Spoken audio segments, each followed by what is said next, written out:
Be ye ready.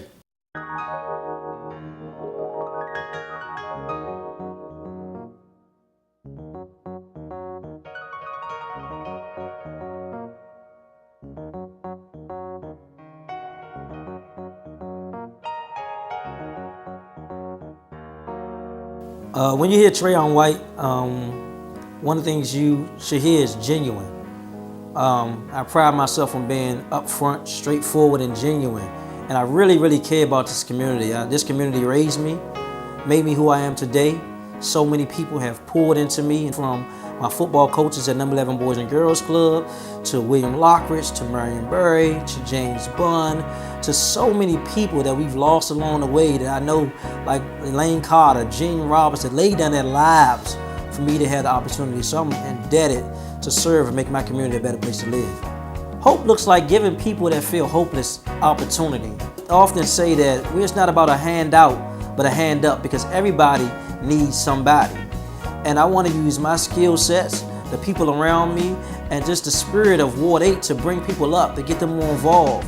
That's why we're trying to get people ready, because the wave of change is not coming, it's already here. So that everybody who wants to participate can participate in the great Ward 8. I grew up in the 80s and 90s, and we know the 80s and 90s was a tough time here in the nation's capital, especially in Southeast Washington, D.C. But it's by the grace of God that we made it. And we're not just making it through that. I say this is a new time, not just make it, but to become successful. And I think we're building a path where we allow people to participate in the economic development, in the education pathways, and in the training pathways to participate in what we call the American dream. Most people know I was raised by my grandmother, parents as well, but I have a lot of respect for my seniors who've paved the way for so many like myself to just have the opportunity to be a council member.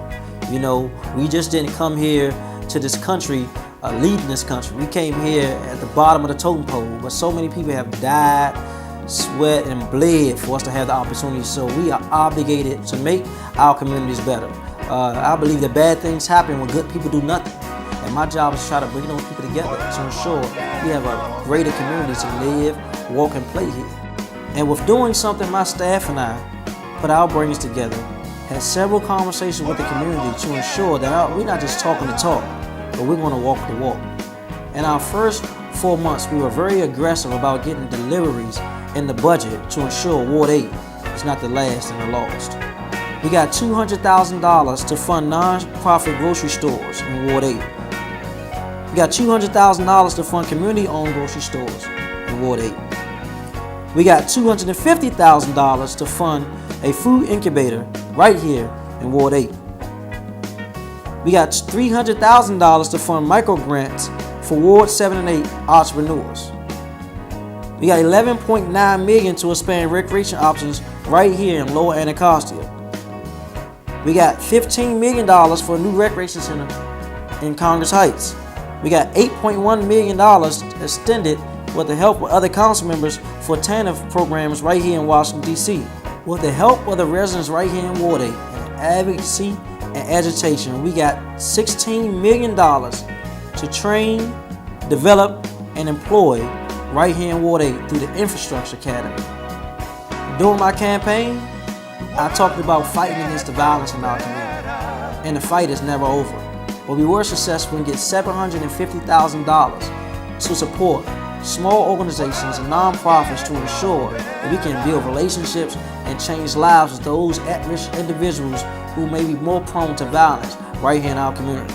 The legacy I would like to leave is that when it's all said and done, that Trayon White not only led, but brought people up and helped them to lead. Because I'm only as strong as the ward is. As we empower people to fight against the violence in our community, to participate in economic development, to ensure we're able to grow businesses in our community, that's the legacy of Trayon White that years from now we own in our community, that we don't keep going to the stores in our community and we don't own anything.